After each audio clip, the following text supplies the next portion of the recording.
Ola,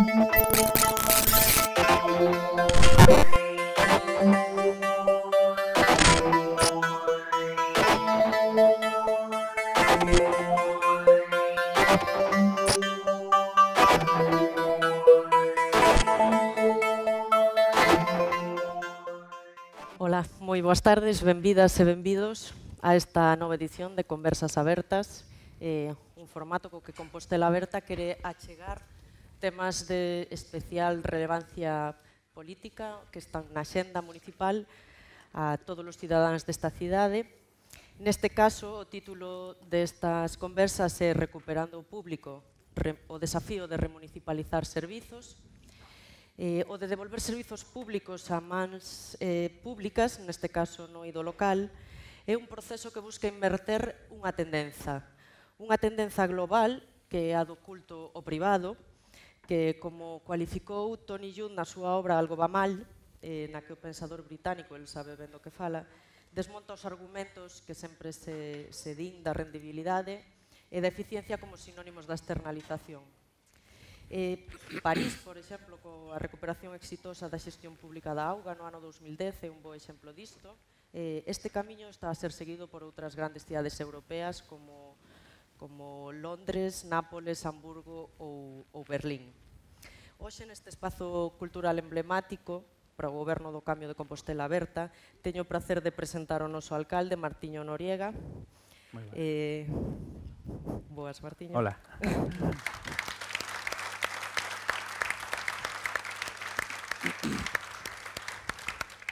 E a Óscar Puente, o alcalde de Valladolid polo Partido Socialista, co apoio de dúas candidaturas de Unidade Popular que conseguiu rachar 20 anos de mandato do PP na súa cidade.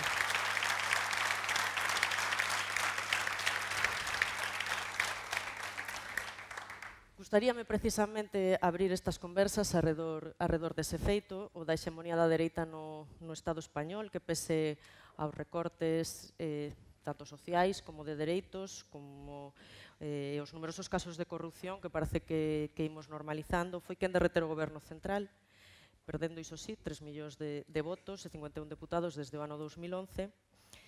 A mí gustaríame saber desde as vosas posicións ideolóxicas, a da esquerda rupturista no caso de Martiño e a máis próxima a Pedro Sánchez e afastada da cúpula do actual Partido Socialista, no caso do alcalde de Valladolid, como explicades este feito, non? Este feito do dominio do Partido Popular, tanto no político como no económico e mesmo no cultural. Bueno, lo primero, buenas tardes, y permitidme que lo primero que haga sea agradecer la invitación que me cursó el alcalde de Santiago para estar hoy aquí. Yo hablaré en castellano, ya lamento no poder hacerlo en gallego, es la lengua de mi padre nació en Sarria, y la verdad es que ese hecho es el que me permite entenderlo bien, pero lamentablemente no soy capaz de hablarlo, ¿no? Al menos no hacerlo con soltura, así que bueno, me dirigiré a vosotros en castellano, aunque no tengo ningún problema en que el acto sea en gallego y entiendo perfectamente, si luego hay un turno de palabras o de preguntas, pues puedo entenderlas perfectamente, o espero, así espero, en gallego. ¿Por qué el Partido Popular ha retenido el poder? Bueno, yo creo que hay una responsabilidad bastante compartida, ¿no?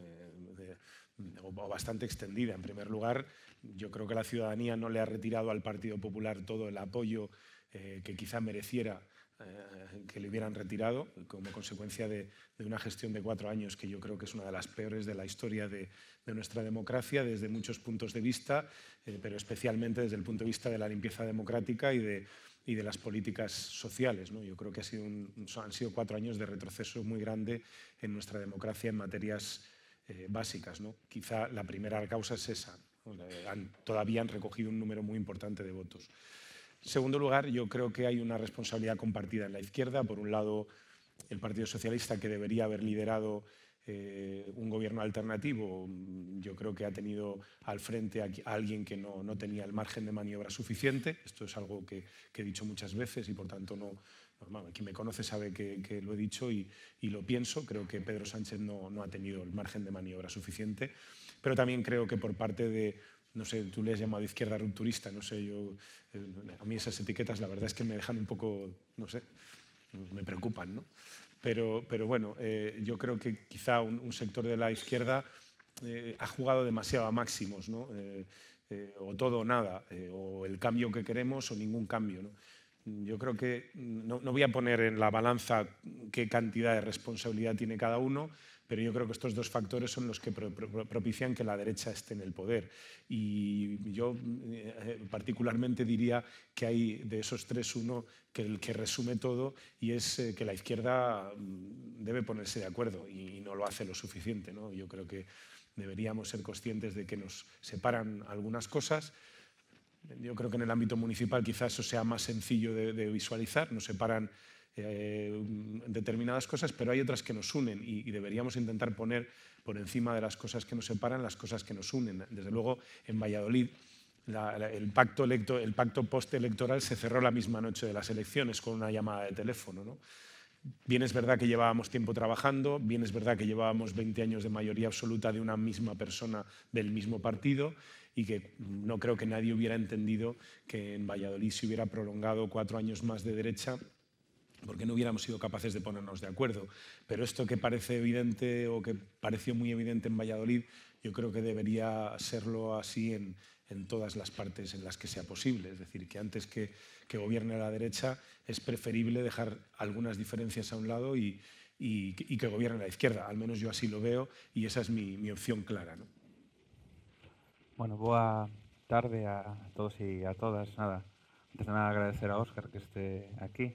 Eu teño que confesar que cando chamei pensei que non iba a aceptar. Infravalorei o seu compromiso a meterse kilómetros e a vir aquí a compartir un acto que a maiores eu lle dixen que formaba parte dunhas xornadas e unhas sesións organizadas por Compostela Aberta, e é de agradecer eso, non? Eu veño este fin de semana a participar nuns actos de memoria histórica en Barcelona, e era sorprendente comprobar como persoas, homes e mulleres de diferentes formacións políticas compartían espacios sin dogmatismos e sin apriorismos e construían por un ben común e independentemente das diferencias pois determinados valores. Non agradecer tamén a todos os homes e mulleres de Compostela Aberta que hoxe organizachedes este acto, a alcaldes da comarca que están aquí, de Arzúa, de Valdodubra, de Teo, a exconcelleiros da corporación, a concelleiros da corporación e bueno, a todos e a todas que hoxe estáis aquí. Solo hai un pero e é que nos puxerades auga e non cervexa para este día, non? Sobre todo vendo vos a vos beber aí as cervexas e esas cuestións. Bueno, estou sendo moi informal, está sendo grabado, pero así queda en televisión logo. Por que se mantén a hexemonía en estos momentos a nivel de Estado? Eu creo que isto nos daría para un solo acto, ¿no? Pero simplificando, intentando sintetizar, eu creo que nunha situación de deterioro, tanto de crisis de sistema, pero como de deterioro tamén dentro dos poderes fáticos do Estado e do sistema de alternancia, ¿no?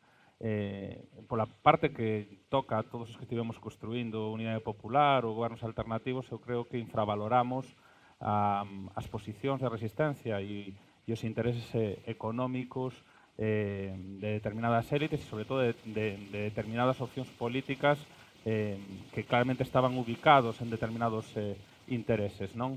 E infravaloramos tamén pois, o nivel de deterioro dos que son as garantías dun estado de benestar, incluso das garantías básicas da independencia dos diferentes poderes dentro do Estado, non? Si non, sería dificilmente entendible. Esa pregunta tamén non la poderíamos facer internamente no noso país, porque a dereita mantén a hexemonía a pesar de todo o que ten acontecido, non? E, polo tanto, infravaloramos pois, un sistema económico que tolera a situación de corrupción mentras poda blindar os seus propios intereses. Infravaloramos tamén o feito do deterioro das condicións de vida da xente e a precarización sistemática destes últimos anos, que no noso caso levou a moita xente a emigrar e outra xente a encontrarse nunha situación de supervivencia e nun certo cansancio a hora de cambiar as cousas, porque esa situación de supervivencia nos acaba poñendo en posicións de escravitude do século XXI, non? E esos sistemas, conxuntamente con un segundo poder, que é o mediático, moi vencellado ao económico e que xera un estado de opinión permanente que impediu a emerxencia máis alá dos cambios sustantivos que houbo da correlación de forzas, pois nos levou a unha situación na que, se obxectivamente analizamos os datos e analizamos os resultados, avanzouse moito, pero se analizamos as expectativas dun posible cambio, tanto no conxunto do Estado como no noso país, pois, evidentemente, sigue habendo unha posición canto menos hexemónica ou pseudo-hexemónica do Partido Popular, non? É certo que a situación foi dun todo o nada, é certo que incluso quen está aquí, que Óscar é persoa vencedora do Partido Socialista, que se veu, por decirlo de alguna maneira, absolutamente interpelado nunha situación de máxima tensión e que levou directamente a implosionar a súa dirección política por unha facilitación dun goberno do Partido Popular.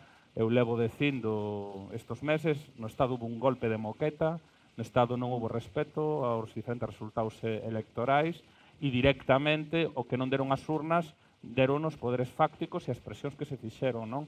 De determinadas conciliacións de intereses, non? E iso nos leva a unha situación moi fastidiada, na que en estes momentos estamos a gobernar por un partido que ten unha situación de corrupción estructural, que está na situación na que está, e evidentemente coa frustración de non poder ofertar alternativas, non? Eu tamén concordo que mellor non se fixe unha lectura correcta do primer proceso das eleccións xerais e verdadeiramente non se facilitou un goberno alternativo índose a unha posición de competición cando a situación era de emerxencia, e tamén que hubo unha responsabilidade do Partido Socialista no momento no que entre facilitar a apertura a unha nova etapa ou enrocarse nas posicións dun regime que viña moi tocado, engañaron os poderes fácticos que presionaron o Partido Socialista cara a esta segunda opción, polo menos momentaneamente, porque están nun proceso interno, non? E eu creo que así, de maneira moi sintética, podes explicar por que estamos como estamos.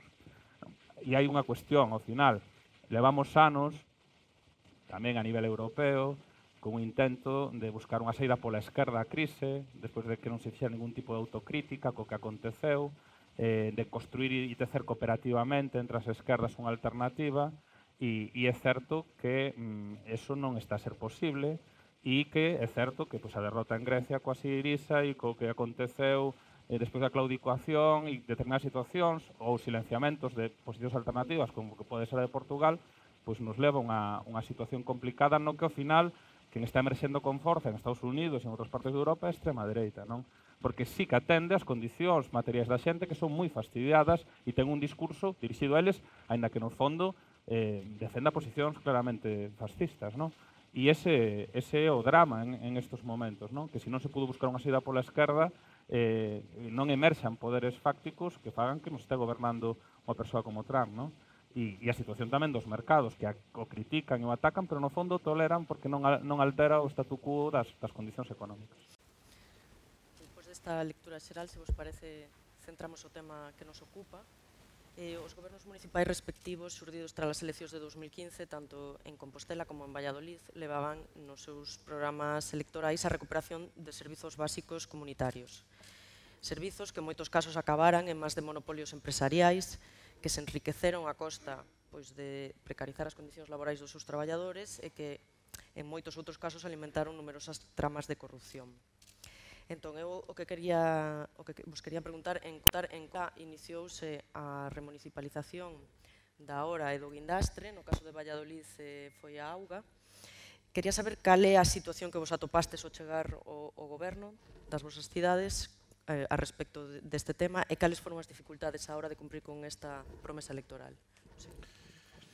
Bueno, vamos a ver, nosotros fuimos a las elecciones con un programa electoral en el que una de las propuestas que hacíamos era la recuperación de la gestión de servicios públicos. Debo decir que nuestro planteamiento en torno al agua era bastante genérico, no hablábamos de qué fórmula, hablábamos de recuperar el control de la gestión pública del agua, de la gestión del agua.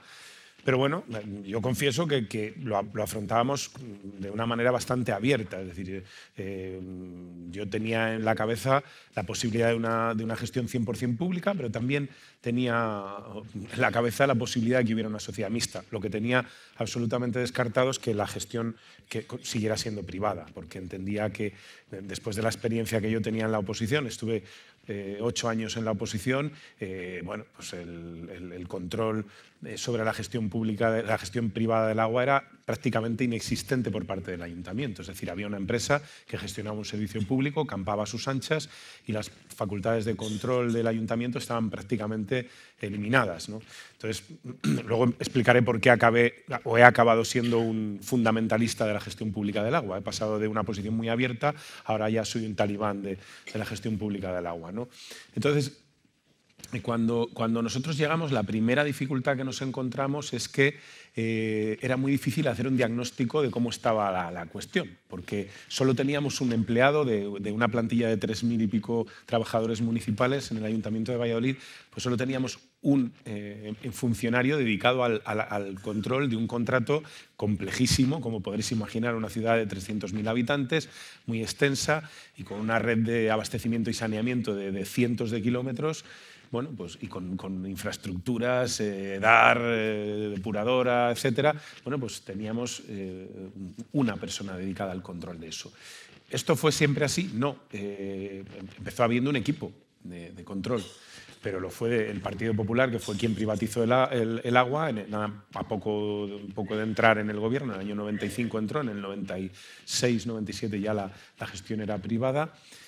Fue desmantelando ese equipo de control, lo cual nos avisa de que el Partido Popular no solamente apuesta por la gestión privada, sino que apuesta por la gestión privada sustraída completamente del control público. Y eso es una cosa absolutamente inadmisible. O sea, en fin, yo no soy, como he expresado antes, trato de enfocar las cosas de una manera abierta y lo que tratamos es de analizar las distintas alternativas para que al final lo público esté en las mejores manos posibles. Y a veces alguno de los servicios que proporciona alguna empresa, si está bien controlado, puede ser eficiente, puede ser positivo. Pero bueno, la realidad es que el servicio del agua en Valladolid estaba en esta situación. Entonces, lo primero que hicimos fue crear un equipo multidisciplinar para enterarnos de qué pasaba en Valladolid, de qué red teníamos, cuál era el estado de conservación, qué necesidades de inversión había, cuáles habían sido las inversiones. Y bueno, pues todos los, digamos, un diagnóstico lo más a fondo posible para tomar la mejor decisión posible. Bueno, a lo largo del proceso, por resumir algunas cosas, lo primero es que los modelos de gestión que hemos ido poniendo sobre la mesa con números a partir del diagnóstico que hicimos, lo que nos dicen es que, sin duda alguna, la fórmula mejor para gestionar el agua, al menos en Valladolid, es la fórmula que pasa por una gestión 100% pública. Luego las dificultades legales nos pueden llevar a distintas fórmulas, desde la gestión por un servicio propio hasta la constitución de una sociedad pública 100% o a una entidad pública empresarial, que fue la fórmula que finalmente, por la que nosotros finalmente optamos, por dos razones fundamentalmente. La primera es por la cuestión relativa al personal. Ya sabéis, la famosa ley Montoro y los problemas que tenemos ahora con las plantillas en las administraciones locales. Y la segunda, fundamentalmente, era una cuestión ya más operativa, de carácter fiscal, etcétera. Al final, la entidad pública empresarial era la que mejor cumplía con los requisitos que buscábamos, ¿no?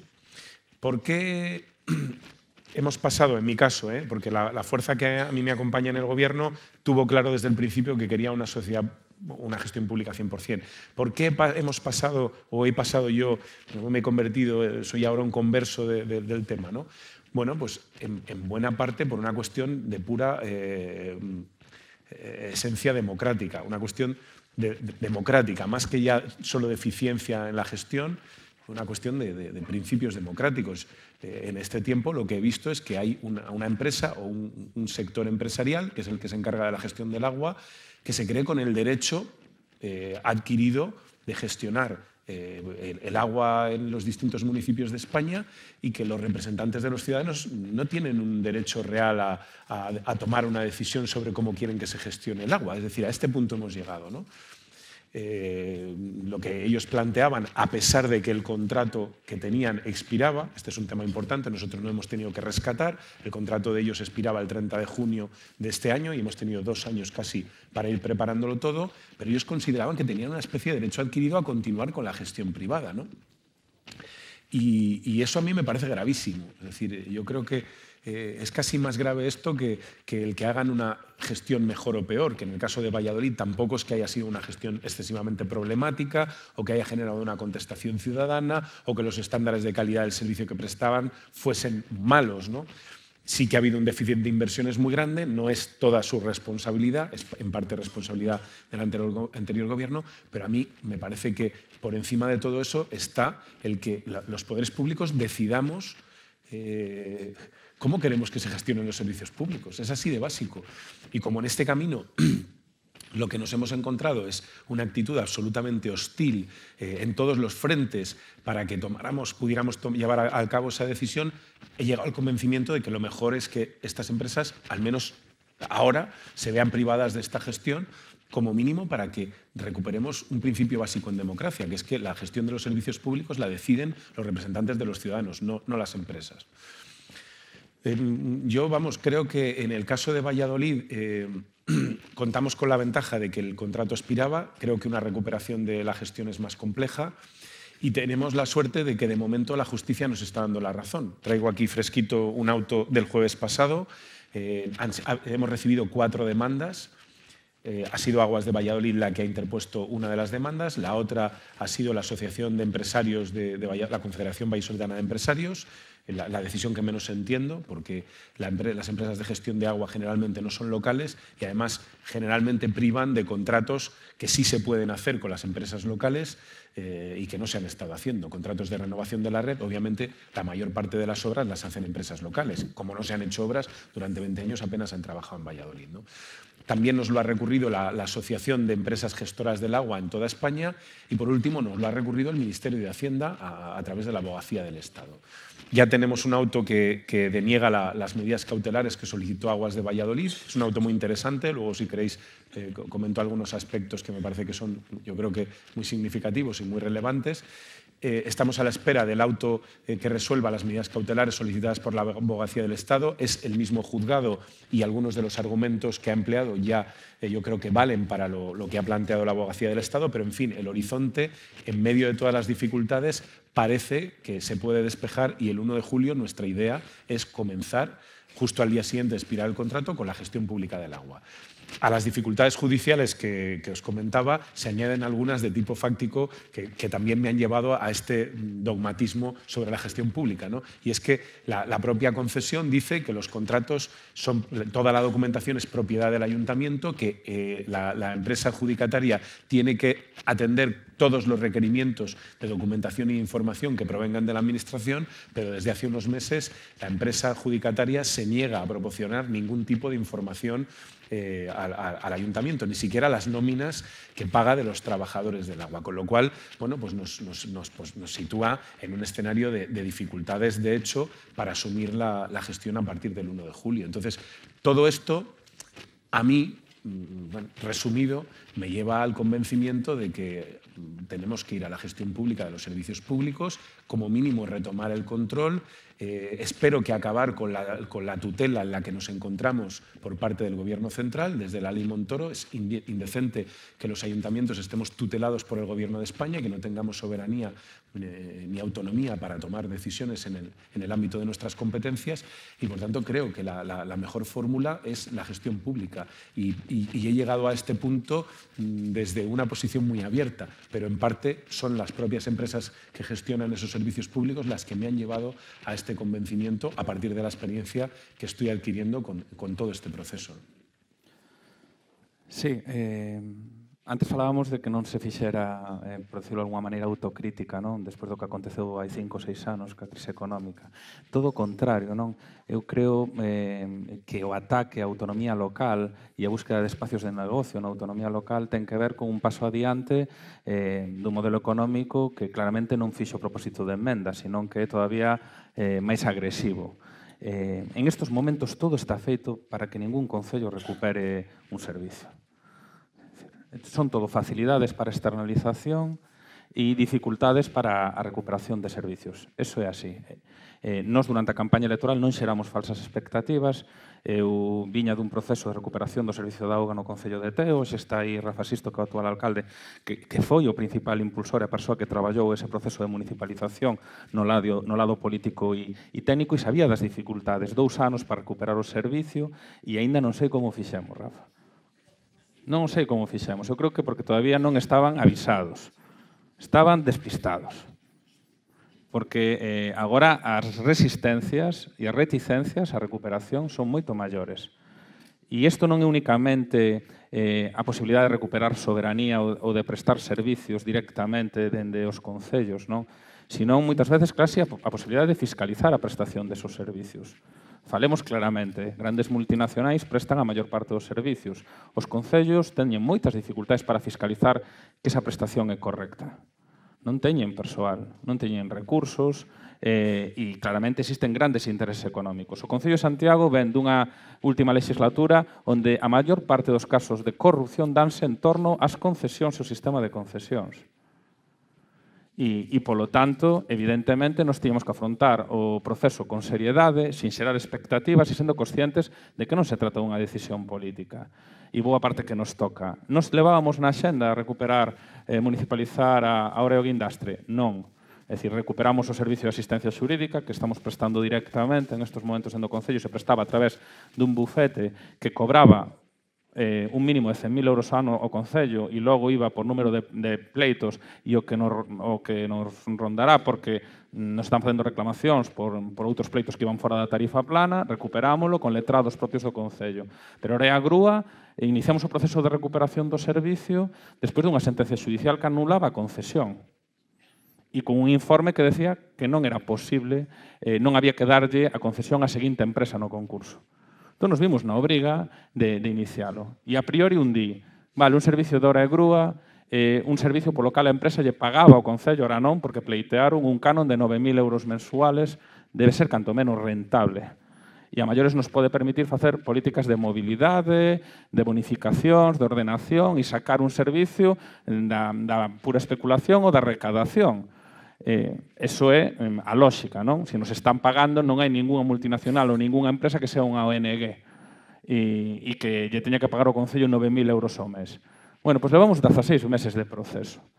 Tivemos que modificar os obxectos sociais dunha empresa municipal de mobilidade como era Tusa para recollelo e levamos, entre a memoria e os procesos previos, 26 informes.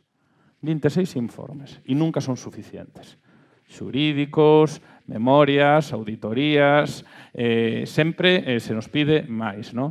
E claro, o primer plantexamento que facía é, bueno, o sentido común di que é rentable, o marco permite recuperar servicios en principio en base a rentabilidade, que é outro debate, pero tamén pode recuperar servicios que non son rentables ou que dan perdas se entendes que queres facer políticas públicas con eles. Temos unha empresa municipal que nos permite subrogar o persoal e asumir o propio servicio dentro dunha empresa de mobilidade que é municipal, non deberá haber problemas. Pois todos os problemas do mundo e todas as resistencias do mundo. E porque, no fondo, tras este intento de recuperar un servicio, hai outras batallas, e hai outras concesións, e hai outros intereses. Temos nos capacidade en unha legislatura de recuperar todos os servicios? Non. Pero eu teño claro que o obxectivo fundamental que tiñamos nesta legislatura, que era encarar o proceso da auga no 2019 e conciliarlo ca situación que ten Ames, que ten un servicio nestes momentos externalizado por un ano, Teo que ten recuperado e crear pois, un servicio público de prestación de augas e non entrar nese campo da privatización, tamén nos privatizan a chuvia, non? Pois era unha posibilidade. E detrás das resistencias que hai da hora do Guindastre, hai as resistencias a que non sigamos. E a que non sexamos capaces de recuperar ningún tipo de servicio que se viña prestando no Concello. E iso é o que explica, bueno, pois toda esa información, non? É que van a retirar 1.000 coches máis. Non, miren, señores, non sabemos cantos coches vamos a retirar, pero a empresa que gañou a concesión hai uns cantos anos gañou uno con unha expectativa de retirar vehículos de 13.000 vehículos no Concello de Santiago. E a día de hoxe, os últimos 5 anos, se retiraron 8.000 e pico. É falso. Están facendo trampas. E a empresa o ten beneficios. E, polo tanto, por que co mesmo persoal e cunha infraestructura e cun servicio fiscalizado e prestado directamente polo público e sin ánimo recaudatorio non se vai a poder prestar ese servicio, non? E agora chegamos ao final. E chegamos ao final para ir a un pleno e para aguantar que o marco está totalmente e é totalmente restrictivo para esa recuperación. Porque ahora nas bases dos orzamentos xerais do Estado que están ahora a debate, hai unha serie de disposicións adicionais que van directamente para evitar a recuperación de servicios. E son as cláusulas casi Valladolid, porque están feitas para o servicio de recuperación da auga en Valladolid. Servicio que está recurrido polo propio Estado. Recurrido polo propio Estado. Entón, cando un está dentro da autonomía local gobernando e o propio Estado é quen non atende o que é o interese público e únicamente atende o interese da iniciativa privada, claro, a mensaxe é demoledora. Se a maiores hai taxa de reposición que dende hai anos evita recuperar personal, que ten as plantillas embellecidas, que polo tanto non ten recursos para prestar directamente o servicio, a fórmula é clara, non interesa recuperar servicios no local, non é un interese. E o reto está claro, evidentemente temos que intentar recuperar esos servicios e temos que intentar xerar esa incomodidade e asumir as consecuencias. As consecuencias das concesionarias que non só están nos concellos, que tamén teñen presencia mediática, que tamén teñen mecenazgos, que tamén fan campañas, que teñen un peso específico na economía, que en moitos casos son multinacionais. A maior parte das empresas pequenas están excluídas dos procesos de licitación pola solvencia técnica e pola solvencia económica e, polo tanto, ese é o xogo ao cal nos enfrentamos. E é unha cuestión básica únicamente de democracia, a recuperación do que é a soberanía municipal e de decidir. Ten o Concello en estes momentos a capacidade de prestar todos os servicios directamente? Non. Pero hai algúns servicios sensibles polos cales podemos empezar, sexan auga e outros? Sí. E estamos obrigados a intentalo? Sí. E estamos obrigados a desafiar o Estado? Sí. Aí sí que estamos obrigados a desafiar o Estado. Porque eu creo que o que nos estamos xogando é o futuro tamén de poder tomar as decisións de que modelo de Concello queremos e de ser tamén honestos ao que figuraba no que é o programa. E, polo tanto, ese é o reto que temos en estes momentos e a posición na que nos estamos, que levamos 15 meses falando da hora do guindastre, que claro, para quen non o crea é terrible, non? E, de momento, con unha posición, bueno, favorable, explicitada polo BNG, pero polo resto dos grupos non está explicitada, non? E eu creo que aí está en estes momentos a batalla. Para dar esa batalla, para afrontar ese desafío e poder acometer esas remunicipalizacións, cal sería a folla de ruta a seguir a partir de aquí? Vai haber unha resposta conxunta tanto a nivel de Estado como dentro do ámbito do municipalismo? Bueno, falábamos con Óscar e falamos entre os concellos, non? Zaragoza está intentando recuperar servicios, ten recursos, Valladolid é pioneiro no proceso da auga, non? Hai outros concellos que tamén están recuperando servicios, incluso concellos dirixidos polo Partido Popular, tamén hai que decirlo. Porque, en principio, non é únicamente unha recuperación do servicio polo Concello, e que tamén hai un principio que pode ser o principio de eficiencia para prestar mellor o servicio. E eu creo que se pode prestar mellor. E, polo tanto, eu creo que toca artellar un frente común.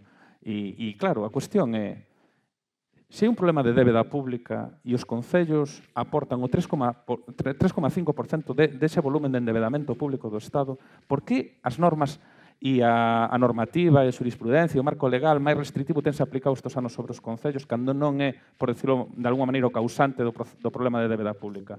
Porque había un interés de xerar espacios de negocio aí. É lóxico que teñamos asistido estes anos a taxa de reposición, o plan de pago a proveedores para refinanciar a banca, os impedimentos de recuperar servicios e agora incluso se pretenda dar unha volta de torca máis repercutindo novos axustes sobre os concellos. Que marxen vai quedar entón de autonomía para os concellos?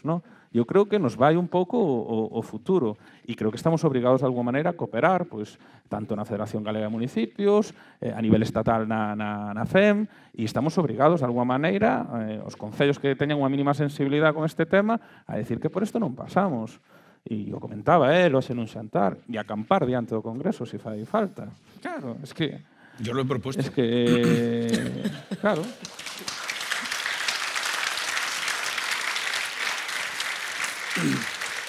Tampoco mucho tiempo porque hay muchas cosas que hacer, pero una nochecita en la puerta del Congreso yo creo que le vendría muy bien al municipalismo español, ¿no? A mí hay una frase que me dolió mucho que me dijeron cuando en 2011 entré por la puerta del ayuntamiento nos gritaban, no nos representan, ¿no? A mí eso me dolió, ¿no? Porque yo siempre he creído o he intentado representar bien a la gente que me votaba, ¿no? Pero yo sí que puedo decir esa frase ahora en la puerta del Congreso. A mí no hay en este momento nadie que me represente en el Congreso de los Diputados como ayuntamiento. Los ayuntamientos no estamos representados ni en el Senado ni en el Congreso. El otro día yo participé en una reunión, bueno, estamos envueltos, como sabéis, en un proceso interno y bueno, he sido el que ha coordinado el programa municipal que va en la ponencia que está defendiendo Pedro Sánchez, y yo creo que había dos cosas que habría que defender, ¿no? La primera, la remunicipalización, o por lo menos la libertad para optar. Es decir, porque cada ayuntamiento podrá decidir lo que quiera, pero como mínimo debe tener la libertad para optar, ¿no? Y la segunda, los ayuntamientos necesitan poder político en las instituciones generales del Estado. Es decir, aquí las autonomías tienen vías de influir en las decisiones que se toman en el gobierno central, que toma el gobierno central.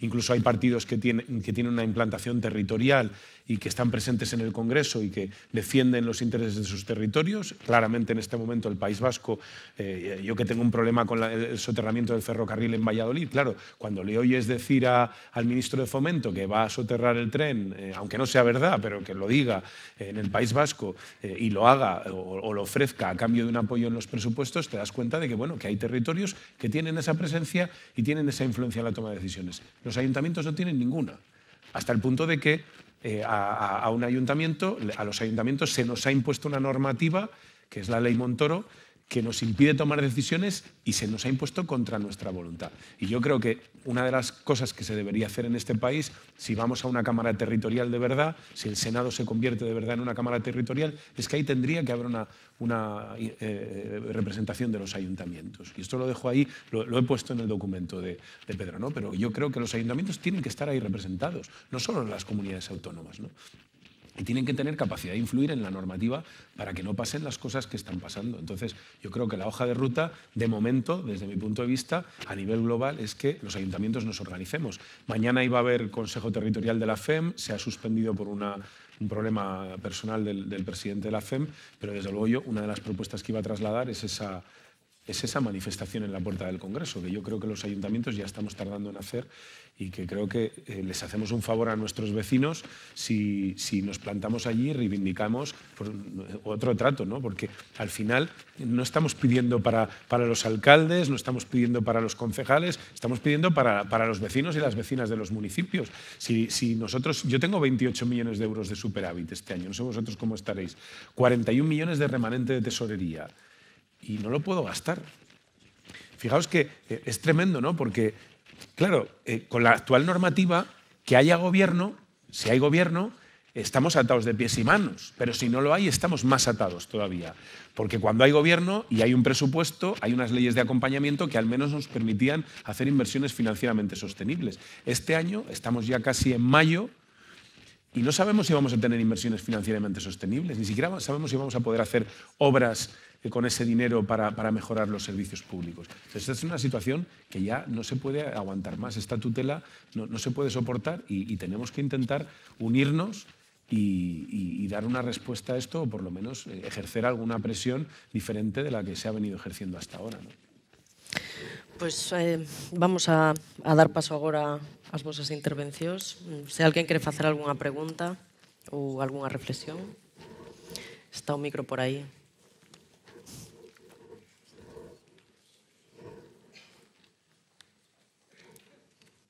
Non seguimos falando, ¿no?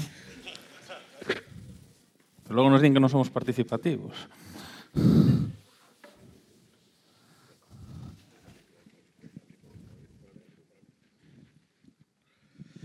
Sí, sobre esto último, non? A forma en que se cercena completamente a autonomía local, como ben apuntábades. Primeiro, eu creo que vou discrepar só nun enunciado que ti facías, Martiño, decías non hai un interese en que se recuperen servizos. Eu creo que a afirmación hai que facela en positivo. É dicir, hai unha imposición de que se externaricen servizos. Esa é a realidade. É dicir, o goberno ao servizo dos intereses das compañías xestoras de servizos, non? Directamente, acogotando aos concellos.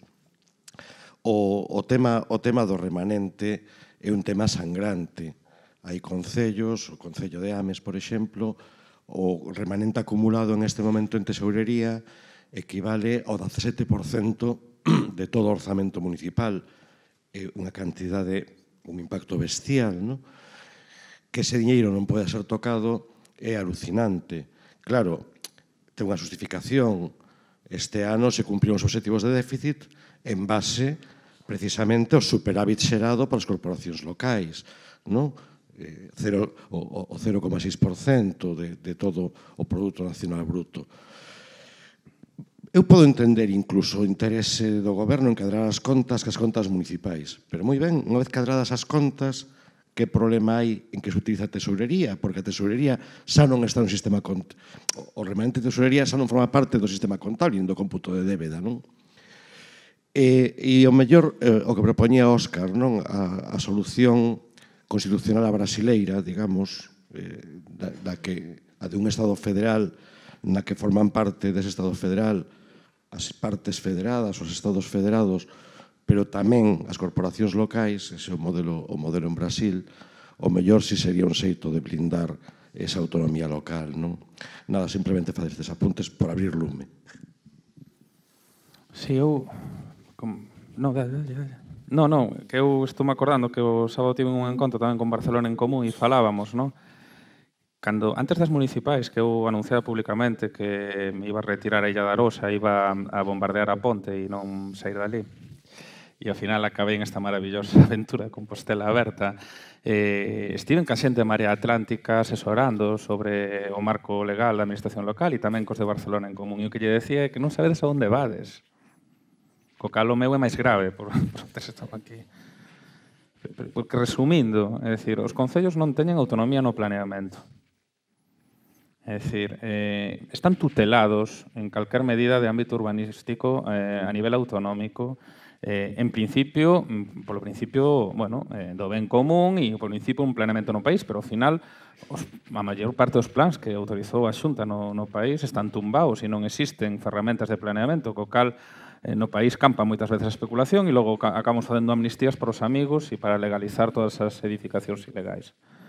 Os concellos e as administracións públicas están sendo alixeiradas porque, se xubila a xente, non se pode volver a contratar, co cal está vendo eres encubertos das plantillas municipais. Todas as semanas teño os meus concellos e concelleiros dicíndome que a situación de persoal nos seus departamentos é desesperante e as medias de idade das plantillas son moi altas. Para saltarse eso, decidimos nomear a todos os servizos do Concello prioritarios. Todos son prioritarios. Cando é unha norma excepcional para poder contratar temporalmente persoal. E ainda así temos moitos problemas. Pero a maiores non estamos contribuindo á débeda pública, pero os concellos que cumplen, que como o caso de Valladolid, o caso de Santiago, nestas últimas dúas anualidades, que diminuímos débeda e hai resultados positivos, non podemos reinvertir en moitas ocasións, nin facer uso desos resultados positivos. Co cal non existe interese, se está obrigando os concellos de alguma maneira a financiar, ou non a financiar, pero sí a equilibrar a balanza de gasto público injustamente, porque estáse penando igualmente aos concellos que cumplen como os concellos que non cumplen. Cando a maior parte da débeda pública vencida dos concellos era do Concello de Madrid, da época de Gallardón, e Esperanza, e a Esperanza marchou hoxe e o PP xa non ten esperanza. Bueno, pois moi ben, está moi ben a cousa. Claro, esa é a situación en estes momentos, pero que a maiores non pode recuperar ningún servicio porque todo o marco vai para a non recuperación de servicio. A maiores non podes fiscalizar as empresas. Claro, que facemos aquí? Hola, aquí estamos. Claro, estamos obrigados dende o local a pelear por xerar os espacios e por, de alguma maneira, demandar ter autonomía para a cuestión de usos e planeamento, de contratación de personal. Non pasa solo nos concellos, pasa na sanidade pública, pasa na educación, pasa nos servicios públicos. Entón, están facendo un ERE encuberto consciente. Nos están levando a situación de precarización e de adelgazamento do espazo do público. E, claro, si en algún sitio quedaba espazos de liberdade, era a nivel local, eran nos concellos. Para ben e para mal, pero había espazos tamén para facer políticas transformadoras. Estamos totalmente encorsetados. E iso é importante sabelo. Eu non sei o que lle pasará a Óscar en Valladolid. Eu estou convencido que a nos van a presentar recursos e que nos van a levar pola vía judicial como sigamos para diante cos procesos de municipalizacións. Eso cuenta con ellos, eso está clarísimo. Claro. Pero se eso pasa, eu digo que esas batallas hai que dalas. Claro, digo aquí. Logo a ver quen é o bonito que se pon se é imputado por dar unha batalla contra Montoro. Pero eu creo que contra Montoro sería un piropo que nos imputara. Claro, non con outras cousas. Entón, claro, esa é a batalla, que non é menor. Non é menor. Andamos con outras cousas, pero non é menor esa batalla, non? Demandar autonomía que se tiña nos concellos hai anos. Tú podías decidir se querías concesión, se querías xestión directa. A cuadrilla municipal que tiña o Concello de Santiago, aquí hai concelleiros da época do Partido Socialista, que che permitía facer mantemento. Nos quedan 5 ou 6 persoas. Temos que sacar contratos de mantemento porque non podemos prestala directamente. Antes había cuadrillas de decenas de persoas para ter a cidade ben. E a quen hai que contratar? Pois a empresas externalizadas. E os que te impiden contratar, que o Partido Popular di, no, es que o estado de deterioro. Venga, hombre. Claro. Esa é a realidade das situaciones, non? A donde temos que ir. Entón, eu creo que iso é importante que a xente o saiba, porque non é menor. Os concellos, ao final, se nos pide explicación de todo, incluso do que non temos culpa. Pero é porque somos a administración cercana, somos a trincheira cercana, e asumimos todas as maternidades e paternidades, incluso as que non son nosas. La cuestión es que nosotros tenemos todos esos problemas, pero no se los podemos explicar a los ciudadanos, los podemos explicar, pero el ciudadano realmente no le interesa y en muchas ocasiones tampoco está para comprenderlo, ¿no? Porque a veces incluso nuestros problemas son muy difíciles de explicar. La regla de gasto, yo soy incapaz de entenderla. De hecho, yo creo que mi interventor tampoco la entiende bien del todo, ¿no? Claro, no, es verdad. Entonces, claro, cuando un señor que tiene una carrera, que lleva 20 años en la administración pública, hoy te dice que no vas a cumplir, mañana te dice, pues igual cumples, y al mes siguiente te dice, pues claro, entonces, ¿qué le vas a explicar al ciudadano? Es imposible explicarle al ciudadano la situación en la que estás. Pero ¿cuál es el problema de este debate? Y por eso vuelvo a la necesidad de representación política de los ayuntamientos para tomar decisiones, que este es un debate que no tiene ningún efecto práctico. A mí hace poco me invitó Joan Ribó en Valencia a unas jornadas sobre financiación local. Y cuando salía de casa, mi hija mayor me preguntó, que tiene 11 años, me preguntó, ¿y qué vas a hacer allí, papá? Me preguntó, ¿dónde vas? Voy a unas jornadas sobre financiación local. ¿Y qué vas a hacer allí? Y claro, yo me quedé intentando explicárselo y claro, lo primero que me salió fue, voy a llorar, porque es a lo que vamos. O sea, los alcaldes nos reunimos, lloramos, pero luego eso no sirve para nada. Y por tanto hay que hacer algo. Porque yo llevo ya, tú llevas mucho tiempo en el tema municipal, yo llevo ya bastante tiempo, siempre me ha interesado, es la política que me interesa, y yo toda mi vida he oído hablar de la reforma de la reforma local pendiente, de la reforma de la financiación local pendiente, y yo creo que está pendiente desde el 78. Entonces, ya no podemos, o sea, es el momento ya de, si no lo hacemos ahora, que el Partido Popular al menos está en una situación de debilidad parlamentaria y demás, pues no sé cuándo lo vamos a hacer. Es que tenemos que hacerlo y tenemos que reivindicar un cambio, ¿no? No podemos continuar así.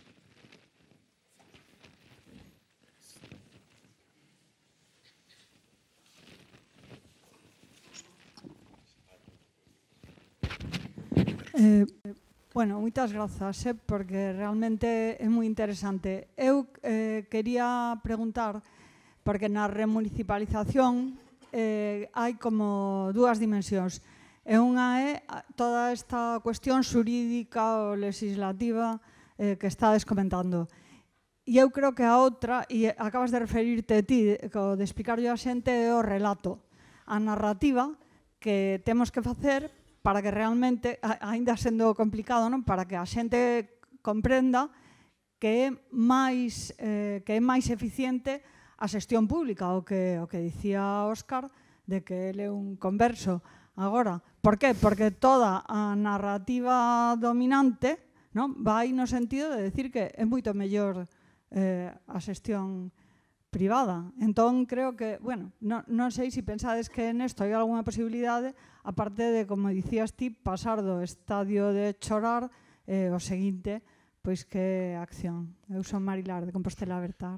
Yo creo que, mira, el ejemplo de Valladolid es muy bueno y puede ser muy útil, primero porque es una ciudad que tiene un servicio muy grande y se ha hecho un proceso muy documentado, y ese proceso nos arroja unas conclusiones que yo creo que son muy ilustrativas y que al mismo tiempo creo que son bastante sencillas de explicar, para indicar por qué es mejor la gestión pública. A mí, yo soy uno de los convencidos, y me han convencido los números. Es decir, en contra de lo que algunos puedan creer, esto es una cuestión de ideología. Yo puedo hablar por mí, es una cuestión de eficiencia de la gestión. Dejando al margen la gestión privada, la gestión pública o mixta presentaba dos diferencias fundamentales.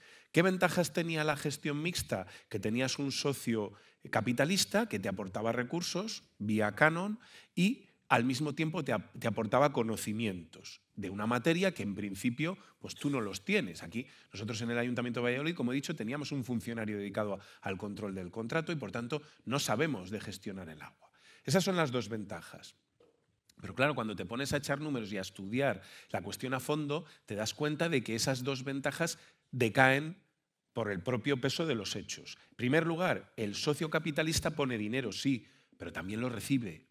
Y lo que te dicen los números, los economistas que formaron parte del equipo, que, por cierto, economistas contratados a partir de un concurso, no venían con su ideología en la mochila, ni eran gente designada a dedo, sino que se hizo un proceso, se contrató a economistas que podían tener la ideología que fuera, ¿no? No necesariamente era gente comprometida con la gestión pública, pero sabían hacer números. Y lo que te decían es que era mucho más barato pedir un préstamo que tener un socio capitalista, porque el 1.000.000 de euros que te daba el socio capitalista te costaba $500.000 de beneficio, ¿no? Mientras que el dinero que te presta el banco en este momento pues está a un tipo de interés muy bajo y en general, por mucho que subieran los intereses, en un escenario económico más o menos racional, es mucho más barato pedirle el dinero al banco que pedírselo al socio capitalista. Por tanto, primera ventaja, la eliminamos. Esto nos vale también para descartar la gestión privada 100%, porque ese socio capitalista, ese concesionario que te pone un dinero para llevarse la concesión, quiere unos beneficios a cambio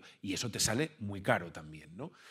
El otro beneficio, que es el conocimiento, el know-how, que se dice, te aportan su conocimiento de la gestión. Eso al final decae también porque todo el personal de la concesionaria pasa a formar parte del personal de la empresa, del ente empresarial que tú creas y por tanto todo ese conocimiento viaja con el personal.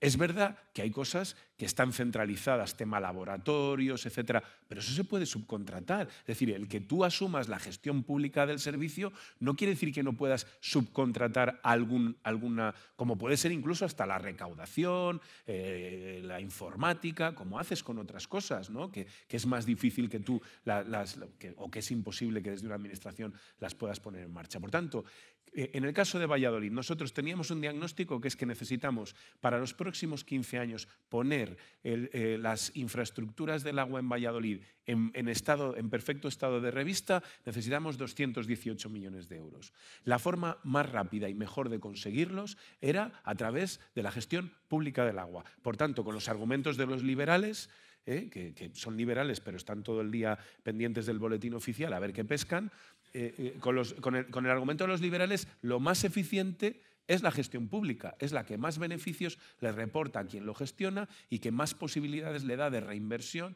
en la red pública, en la red del servicio y, por tanto, es una decisión puramente racional, no es un capricho, no es que yo soy abogado, he vivido 20 años de mi despacho, he tenido clientes de todo tipo, constructores, tal, yo no tengo nada contra las empresas. Sí me quejo de los liberales, ¿no? Yo soy muy intervencionista, me considero muy intervencionista desde los poderes públicos. En mi despacho era cero intervencionista, trabajaba para mi despacho, pero sí que me quejo del liberal de este país que está pendiente permanentemente de los servicios públicos para trabajar. Coño, búscate clientes en la calle, no vengas a llamar a la puerta del ayuntamiento para que yo te dé negocio. ¿No eres liberal? Pues tira o sea, genérate una actividad que no dependa de la administración pública, ¿no? Entonces, yo lo que creo es que hay argumentos y básicamente son esos dos. En una gestión mixta o privada, el que gestiona se queda mucho dinero, por un lado, no compensa, desde el punto de vista, su aportación económica no compensa y su aportación de conocimientos tampoco. Y por tanto, parece evidente que esa decisión se explica con argumentos puramente racionales. Sí, eu creo que, bueno, está todo dito en torno á eficiencia, co que el dixo, non? Eu poño algún exemplo práctico destos anos, non? Pasoume na experiencia en Teo, pásame agora en Santiago. A maiores está o tema do control que non é menor. O tema da auga. Non tiñamos acceso aos padróns da auga en Teo. Non sabíamos a quen se cobraba e o que se cobraba. Pero, curiosamente, eso tamén pasa en Santiago. Claro, acabamos ahora mismo, despois de varios anos, de chegar a un acordo ca concesionaria para as vías de apremio e tal, ter un control sobre o padrón. Se non sabemos a quen se lle cobra, como se lle cobra, descoñecemos a cuestión básica da cuestión do que son os ingresos e tamén a execución de obras, de saneamento e ese tipo de cuestiones. É un exemplo, non? E a maiores está ahora a experiencia da hora do Guindastre, non? Teñen que demostrar que é eficiente. Vale, temos unha empresa, nos paga 9.000 euros ao mes. Non, eso non chega. Teñen que demostrar que é eficiente. Bueno, pois vamos a demostrarlo. E se nos piden todo o que se non lle pide a ningunha empresa cando vai a un concurso. Que lle sacan uns pliegos e van ali 20 empresas. E demostrar, e demostrar, e demostrar. Mira, falta unha comparativa ca xestión directa polo Concello e non pola empresa. Pero é que eso é legalmente imposible. Da igual, queremos a comparativa igualmente. Entón, eu creo que hai que romper con ese relato. Eu creo que o Concello en estes momentos non ten capacidade para prestar todos os servicios directos, pero ten que ir seleccionando. Temos que escoller as batallas que queremos dar. E as sensibles. Eu creo que chegamos a un momento no que convertir os ruidos en silencio unha victoria e escoller as batallas que queremos dar para recuperar soberanía no local tamén, dende un punto de vista de eficiencia, non? E logo hai a sensación. Unha concesión, en teoría, asume un risco. Pero no tema das augas había varios exemplos. No, prometemos un investimento de X millóns a tantos anos se nos prorroga o contrato. Ah, moi ben, moi ben. E como facían o investimento? Subindo as tasas aos veciños, cun padrón que ti non controlabas. E quen paga ao final o investimento? A empresa? No, Juan Pueblo. Claro, é un exemplo. E pasa en todos os concellos. Entón, refinancias a través dos veciños. Donde está o risco empresarial? E logo, evidentemente, se o servicio non dá ou non se obteñen beneficios, eso vai logo no risco que asume a empresa nova e sempre en detrimento da prestación do servicio. Recórtanse os investimentos, recórtase as actuacións, incúmplense os pliegos, esa é a situación. Entón, eu creo que hai que romper con ese relato e facelo dentro da honestidade, de non prometer o imposible de poder recuperarlo todo, pero si de recuperando sucesivamente, ir correndo riscos, e na medida en que vayas correndo riscos, ir xerando espacios de soberanía, porque no fondo é unha cuestión de soberanía, ¿no? E de eficiencia tamén. E de eficiencia. E eu creo que eso é positivo. E ele o decía, se non recuperamos ahora o Guindastre, necesitaremos unha asistencia técnica para o software, por exemplo, das máquinas, e para planificar políticas públicas, pois aí non tes persoal propio do Concello. Pero mellor, pois tens que facer unha asistencia técnica e o mesmo para servicios de reparación específicos de auga ou do saneamento. Tú non haces los programas de claro, gestión de la contabilidad pero municipal. Recuperar o control das contas, o padrón, as políticas públicas, o persoal directamente, non ter que ter beneficio empresarial, beneficio industrial, poder xogar con ese marxen. Bueno, creo que polo menos estamos obrigados a intentalo e é fundamental romper o relato.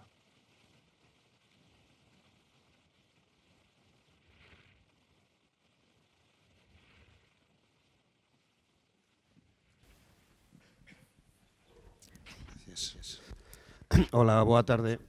Chámome Carlos Pardo, son de Comisións Obreiras de aquí da comarca Santiago Barbanza e quería comentar un par de temas que me parecen especialmente interesantes, aparte de agradecer esta magnífica exposición e a conversa que estamos tendo esta tarde que é moi edificante, verdad que sí. A primeira cuestión é unha certa contradición. Eu botaba en cara ao presidente da Diputación de Ourense en algún momento que estuve así en reunións parecidas dicindolle isto, porque claro, digo, fai uns anos, o mundo dos sindicatos, sobre todo, fomos sempre moi defensores, por lo menos os sindicatos de clases, da idea do público, da defensa do público, da prestación dos servicios o máximo posible por parte do público. Isto non estaba moi de moda daquelas, non? Non nos facían demasiado caso, pero non solamente os do PP. Había demasiado había demasiado político que non era precisamente do PP e que tampouco lle interesaban. Parece ser que naquel momento o argumento principal era que a xestión privada, a xestión externalizada, era moito máis eficiente. Eso que se decía. E que alguén engañou a alguén. Porque resulta que pasaron uns anos e agora todos estamos de acordo, incluso moitos do PP, de que o máis eficiente é xestionalo directamente desde a xestión pública. Eu non sei quen engañou a quen no camiño este, pero aquí alguén engañou a alguén. Isto por un lado. E por outro, como sindicalista, me vexo obligado a introducir un apartado concreto do que estamos a falar. Detrás de todos estes movimentos de recuperación, de reversión dos servicios públicos cara a prestación directa do público, hai personal, hai familias. É moi importante, non o digo por, non estou acusando a ninguén, estivemos a semana pasada falando co alcalde e cos grupos municipales e estamos contentos. Fomos unha conversación moi agradable e creo que estamos en sintonía e probablemente non teñamos grandes problemas. Pero eu quero facer unha chamada especial de atención para que se teña en conta a trascendencia que ten o tratamento do personal en todo ese tipo de procedementos. Mais alá que tamén dos informes e das ataques que se van a facer ademais, pero aparte deso, o respeto ao personal que ten o seu dereito á negociación colectiva e a participar activamente no proceso. Non é unha cuestión de contarlle o que se vai a facer, senón que é unha parte importante do procedimento e, por tanto, ten que participar nela a través do dereito á negociación colectiva que creo que todos os que estamos aquí defendemos sin ninguna dúbida. Gracias. Bueno, una de las cosas que ha sucedido durante este proceso en Valladolid es que se ha tratado de trasladar a la plantilla de la empresa un temor terrible, ¿no? Os vais a quedar en la calle. Es curioso, ¿no? Porque de donde provenían estas voces era de la empresa, ¿no? Que de repente tenía una preocupación enternecedora por el futuro de la plantilla, ¿no? A mí me enternece mucho ver a la empresa de Aguas de Valladolid preocupadísima por el futuro de los trabajadores, ¿no? Por sus beneficios, no, por el futuro de los trabajadores. Vamos a ver. Lo primero, cuando se privatizó el servicio de agua de Valladolid hace 20 años, nadie pensó en los trabajadores. La empresa que gestionaba las aguas de Valladolid, el servicio era del ayuntamiento. Y pasaron a una empresa privada y a nadie le preocupó cuál iba a ser su futuro. De hecho, ni el alcalde ni, por supuesto, ningún concejal se reunió con los trabajadores para explicarles qué iba a ser de ellos, ¿no? Bueno, yo en Valladolid me he reunido con todos los trabajadores de la empresa, con todos. Me he reunido, por supuesto, con el comité de empresa, que apoya 100% este proceso, pero me he reunido con los trabajadores también, y no por separado, que siempre es, digamos, más fácil. Me he reunido en una asamblea con todos los trabajadores y se les ha explicado con total transparencia qué es lo que va a pasar, cuál va a ser su futuro. La principal preocupación que tienen que tener los trabajadores en este momento no es que se les vaya a despedir. Porque, claro, ellos lo que dicen es, yo no puedo pasar como personal, como funcionario, que llevo esa categoría de personal indefinido no fijo, y, por tanto, cuando haya procesos de contratación, me puedo ir a la calle, ¿no? Claro, el principal problema que tenemos ahora es que eso no es posible. Es decir, tú lo decías, ahora mismo nuestro problema es que se nos jubila un trabajador y no podemos contratar a otro. Entonces, a mí mi preocupación en este momento, y así se lo he trasladado a los trabajadores de la empresa, es que el año que viene se jubilan 5 y no voy a poder contratar a 5 y voy a tener 5 trabajadores menos. Ese es el problema. Ellos no van a tener problema. ¿Por qué? Porque si las administraciones... A ver, ¿quién quiere perder a los trabajadores que saben de cómo se lleva el agua? O sea, es que es de tontos. Yo quiero que gestionen bien el agua y, por tanto, lo que quiero es que sigan los que están trabajando bien en el tema del agua. Entonces, a mí no me interesa perder ese personal. Por tanto, con el margen que la ley me vaya dando, a lo que iré será procesos de consolidación de empleo en el que yo pueda a esa plantilla irle dando ya, digamos, una estabilidad más definitiva, ¿no? Pero es del género tonto pensar que un ayuntamiento que asume la gestión pública del agua se va a dedicar a despedir a los trabajadores que son los que les sacan las castañas del fuego y de quienes depende que esto sea un éxito. Y es muy importante lo que decía Martiño, de que hay que elegir bien las batallas, porque si las pierdes, te estás cargando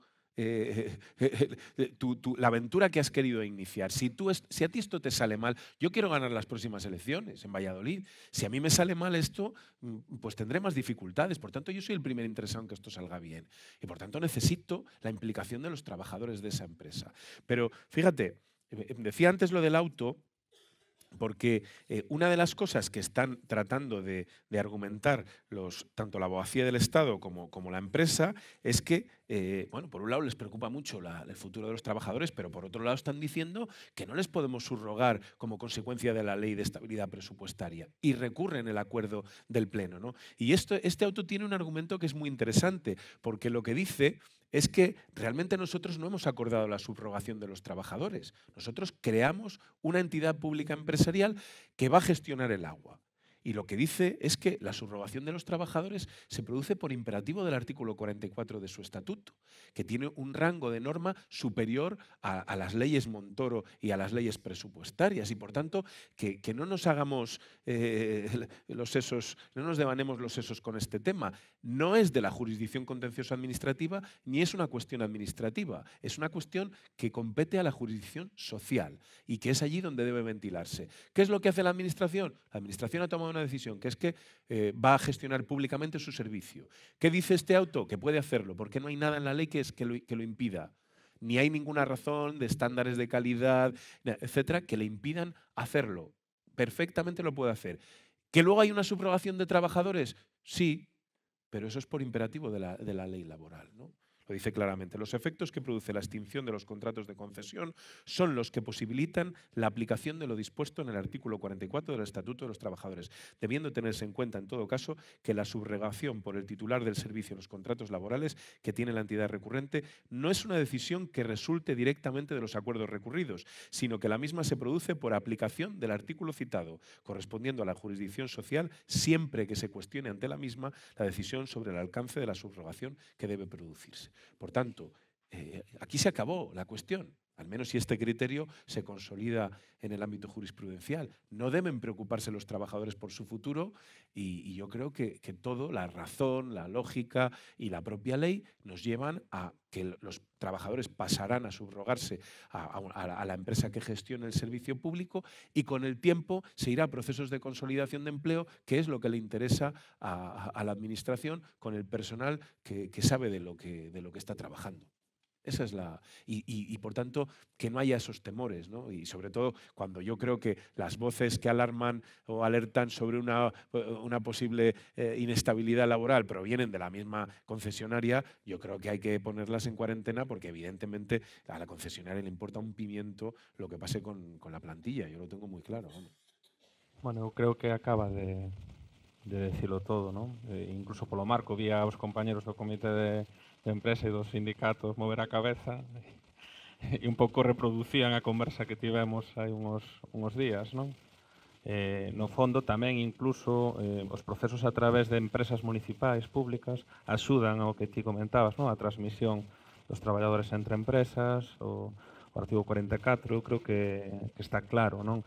Nos ainda así nos encontramos con moitas resistencias, porque no proceso de remunicipalización a asesoría xurídica tira por aí, evidentemente logo fala da cuestión da consolidación e eu aí comparto, non? O caso da plantilla da grúa é unha plantilla con unha media de idade moi avanzada, que vai ir a procesos de xubilación, a consolidación é un proceso necesario e o que te plantexas é como vas a poder facer os procesos selectivos na medida en que se vayan xubilando. No caso teu foi moito máis difícil, porque non tiñamos unha empresa municipal. Pero claro, en este caso creo que está clara. E sí que se intenta xerar, bueno, pues esa incertidumbre, utilizar os traballadores, pero dificilmente podes iniciar un proceso de remunicipalización se posa 40 ou 45 familias na rúa, non? É dicir, e eu creo que eso te lo que levar na centralidade do espacio e na recuperación do servicio. E, por lo tanto, é fundamental. Eso, en todo caso, sería do xénero bobo non telo en conta se vas a facer un proceso de municipalización e convencer os teus veciños e veciñas co proceso positivo. Empezar así, empezarías pues, no xénero bobo, porque despedirías a 45 familias, pero logo terías dificultad para contratar, co cal se te vestía aí atendendo o servicio público, claro. Fíjate, hay una cosa muy curiosa. Aguas de Valladolid ha encargado una encuesta general sobre cuestiones municipales. Yo creo que no sé si con la intención de que de alguna manera socavara al gobierno municipal, pero le ha dado un resultado muy malo, porque la encuesta da muy bien, ¿no? Pero hay una cosa muy curiosa, ¿no? Y es que, en concreto, en el tema del agua, el 91% de los encuestados está satisfecho con el servicio que recibe del agua, ¿no? El agua sale por el grifo, no sabe del todo mal, en fin, la gente no es excesivamente cara, una de las cosas que se advertía es que con lo público va a ser carísima, pero bueno, en Valladolid ha subido el agua un 90% por encima del IPC en los últimos 20 años. El agua no se ha quedado ahí, ha ido subiendo, ¿no? Pero lo curioso es que, a pesar de ese altísimo grado de satisfacción, el 60 y tantos % está a favor del proceso de remunicipalización, ¿no? Es una cosa curiosísima, o relativamente curiosa. ¿Por qué? Porque yo creo que la gente hoy, en el fondo, sabe que lo público le brinda más garantías. Es decir, vale, no lo hacen mal estos que están llevando el tema, pero mira, si es público, mejor. Si es público, mejor. Y en algo tan básico como es el agua. Es decir, que no estamos hablando estamos hablando del agua y de cómo está el mundo y de cómo está. A mí, estas empresas que de repente se han convertido en enormes lobbies y demás en torno a una cosa tan básica como es, en torno a un derecho fundamental como es el agua, a mí particularmente y a la vista de lo que estoy viendo, me da miedo que sigan en manos privadas. Me da miedo, creo que no es bueno para el futuro de la humanidad, ¿no? Y por tanto, creo que al menos ese tipo de servicios, cuanto antes hay que recuperarlos. Non sei, temos tempo para... Iba preguntando porque... Para unha última pregunta. Pensé que ir para o aeroporto. Si bueno, voy, todavía tengo tiempo todavía. Vale, moitas grazas aos ponentes, tamén ás compañeras e compañeiros de Compostela Aberta por ter celebrado este acto que creo que son moi importantes para que poñamos o foco nos temas que verdadeiramente nos preocupan. Aproveito o meu turno de palabra para dúas cousas. Por unha banda, unha pregunta que é a mesma para os dous e logo, se me permitides, un comentario. No que respecta á pregunta, como os dous decíades, hai que centrarse naquelas batallas que podamos gañar. Ainda non tedes gañada na que estades, pero non sei, máis a longo prazo pensades en outro proceso de remunicipalización, e se así, cal e por que credes que deben ser en esos servizos e non en outros.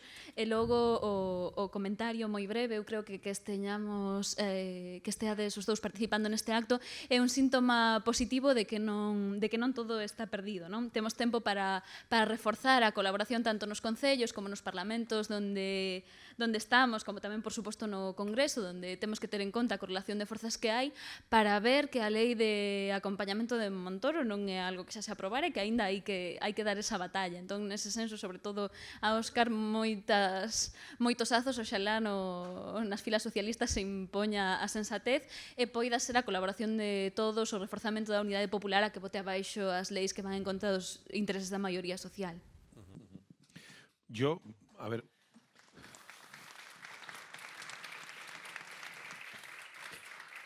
Nosotros nos planteamos, de hecho, igual que en el tema del agua yo iba con una posición más abierta, por ejemplo, en el tema de los servicios sociales, nosotros llevábamos en el programa su recuperación inmediata, ¿no?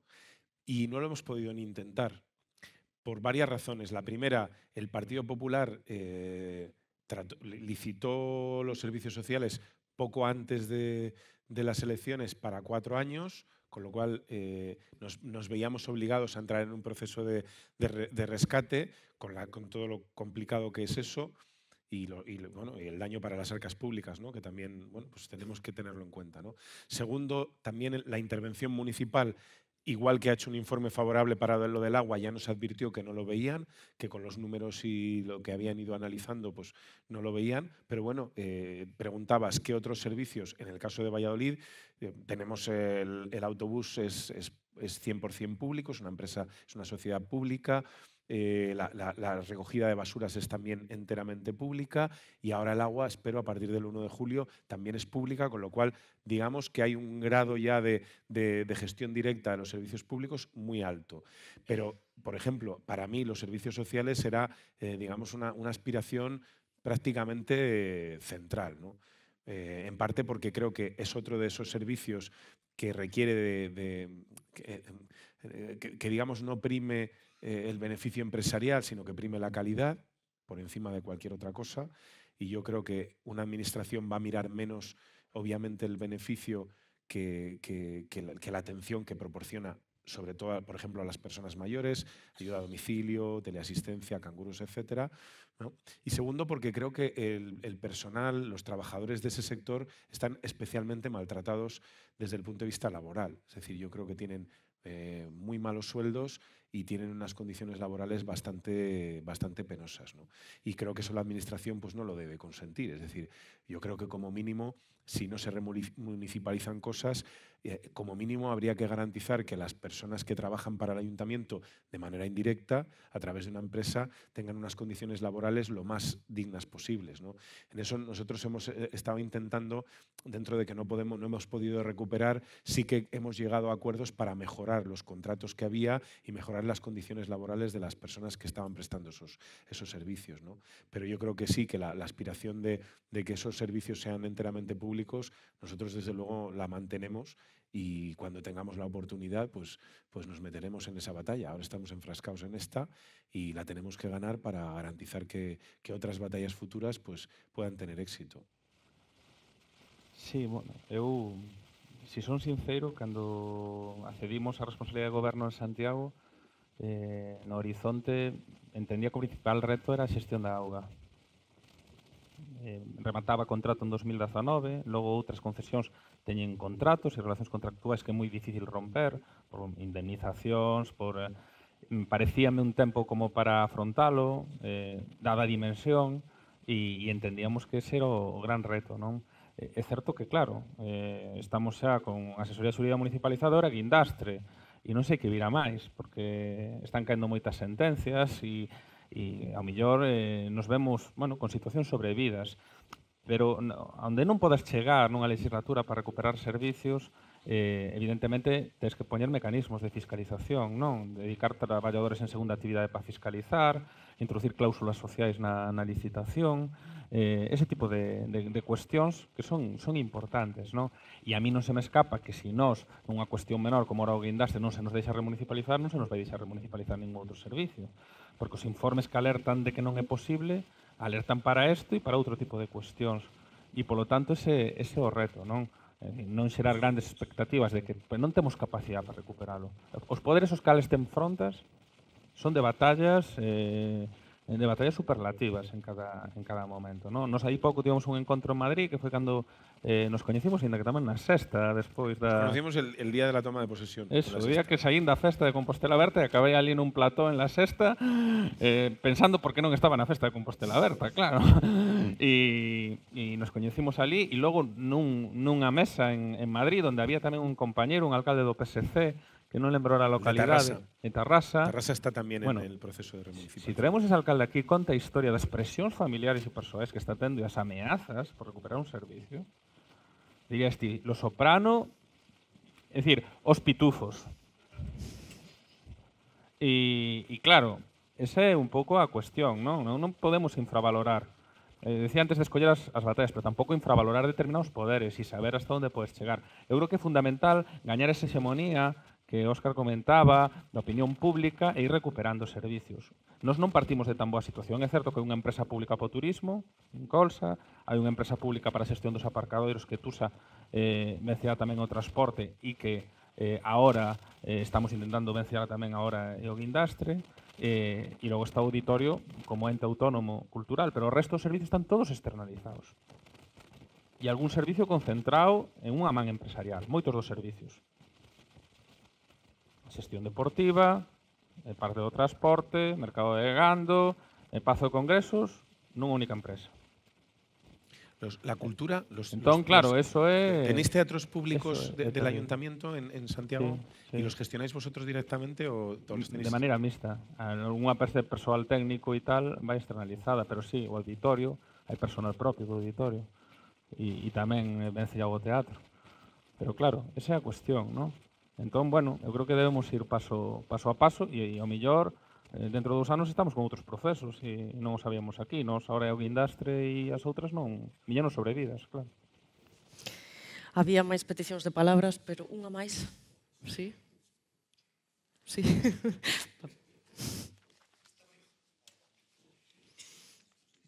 Moi breve, que parece que temos bastante presa, que se ten que ir o alcalde de Valladolid.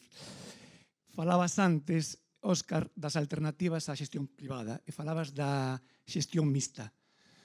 Eu veño de Ferrol e a experiencia de xestión mixta é nefasta. Na xestión mixta, no sistema mixto, a xestión corresponde á parte privada.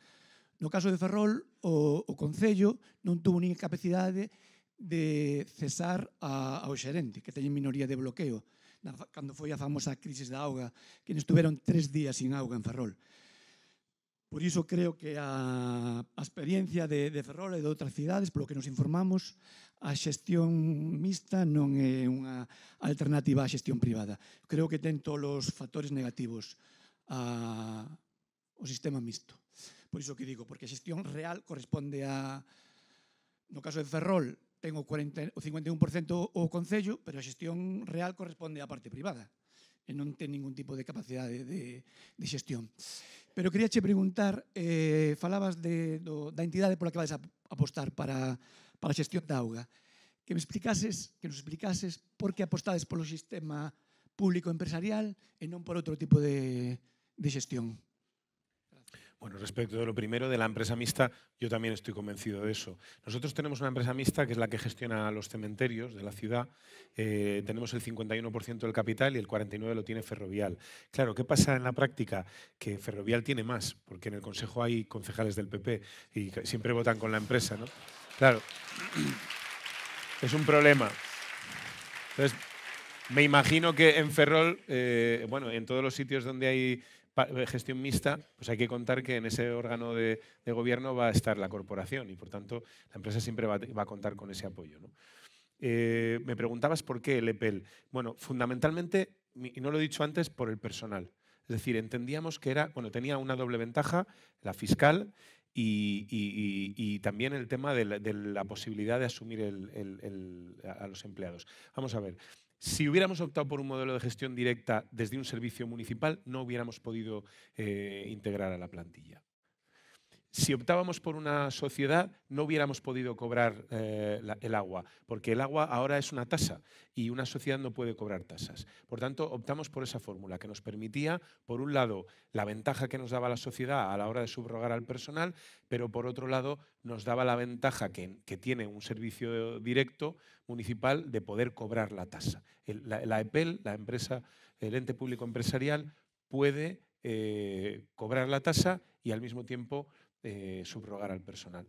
Es una cuestión jurídico-técnica, es decir, se nos pusieron todas las alternativas encima de la mesa y esa es la que nos daba tranquilidad y daba tranquilidad a los trabajadores, a los que obviamente, es otra razón que daba antes Martiño, no vamos a dejar a 300 y pico familias en la calle, que es el caso de los trabajadores de Aguas de Valladolid, ¿no? O sea, vamos, es lo último que debe hacer cualquiera que quiera estar en política, ¿no? Entonces, no, eso sería un escándalo. Nos utilizamos tamén a mesma fórmula para buscar un subterfuxio para a subrogación e para a continuidade, porque no caso de Teo non pudemos subrogar o persoal.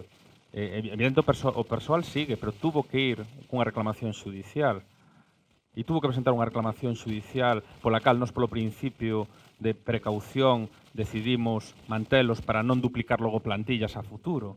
Pero non hubo subrogación, non hubo transmisión entre empresas e co cal non se pudo aplicar o artigo. E, polo tanto, ese foi o principal problema. Está sempre ao borde para intentar encontrar o camiño e saltar todos os mecanismos de defensa. Porque, no fondo, non deixa ser unha partida de mus ou de truco. Moi breve. Vamos a ver. En Teo levamos ahora ano e medio de xestión directa, non? Nese proceso pasamos tamén a completar a municipalización das cuadrillas municipales, que estaba dividida, e agora, neste mes que ven, asumimos a xestión directa ao Servicio de Limpeza Municipal. Claro, Montoro non nos deixa contratar, pero se un xuez di que tienes que subrogar, tens que subrogar. Eu creo que é unha vía pouco explotada, en definitiva. É dicir, se a mí Montoro me pode decir, me di, ten que admitir esos traballadores, os admitimos. É dicir, nós, desde logo, claro, a toda a esquerda se nos plantexa o dilema de un proceso de traballo na empresa pública con igualdade de oportunidades de acceso frente á necesidade que tes de xestionar ben o servicio, de que quen conoce a rede que poida integrarse e demais. Entonces, en ese sentido, me parece unha boa vía, sobre todo na creación dos servicios propios municipales. Por que? Porque o meu gran temor é, e se agora nos estamos matando aquí a facer isto e dentro de 4 anos ganan os outros, non se van a preocupar de criterios de eficiencia ni de nada, non lles fan falta. É dicir, simplemente volven á empresa privada. Claro, se nós, como ahora en Teo, temos un personal mixto, porque claro, algúns se foron subilando, é un servicio básico municipal, xa temos algún personal que é propio e vamos generando esa dinámica, eu creo que a regresión, eso hasta que un xuez diga que nos temos que subrogar a todos. A regresión ao espazo privado posteriormente é moito máis difícil. Por eso, eu, na medida posible, que claro, cada municipio é un mundo, eu creo que é unha boa vía para intentarlo, ¿no? Es difícil, pero no es descartable. A mí me decían, alguna gente incluso próxima, me decía, no seas tonto, sácalo a concurso, vas a ingresar un pastón, te lo gastas en obras y tienes las próximas elecciones ganadas. Al fin y al cabo es lo que va a hacer el PP si vuelve a gobernar la ciudad. Tú vas a hacer el esfuerzo por recuperar esto para lo público y el día que entre el PP lo primero que hará será privatizarlo y hacer lo que hizo en el 97. Ingresó 4.000 millones de pesetas de aquella época que le vinieron de perlas para hacer muchísimas cosas en la ciudad que también es verdad que transformaron la cara de la ciudad y asegurarse otras 2 mayorías absolutas después, ¿no? Luego vinieron otras 2, pero ya por otras razones, pero 5 mayorías absolutas. Pero en fin, yo creo que, a ver, nosotros tenemos una responsabilidad que no tiene la derecha. Yo no puedo dejarle a las generaciones futuras la red de saneamiento y de abastecimiento que tiene mi ciudad. Yo no puedo dejarle una red que tiene 24 años de antigüedad de la de abastecimiento y 33 la de saneamiento, ¿no? Con tramos de aproximadamente el 50% más de la red con más de 50 años. Eso no puedo hacerlo. Yo sé que no luce hacer tuberías y que es mucho más bonito hacer cúpulas, plazas, palacios de congresos y aceras de granito de Porriño, que son muy...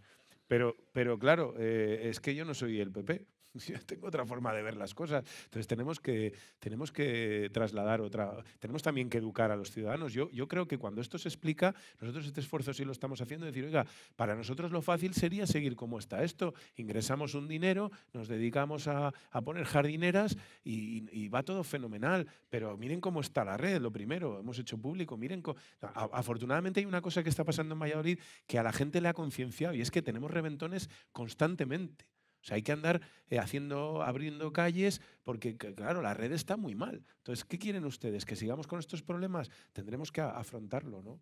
Pero claro, el riesgo de que llegue la derecha y produzca una regresión va a estar siempre, porque ellos van a ir a lo fácil y al negocio.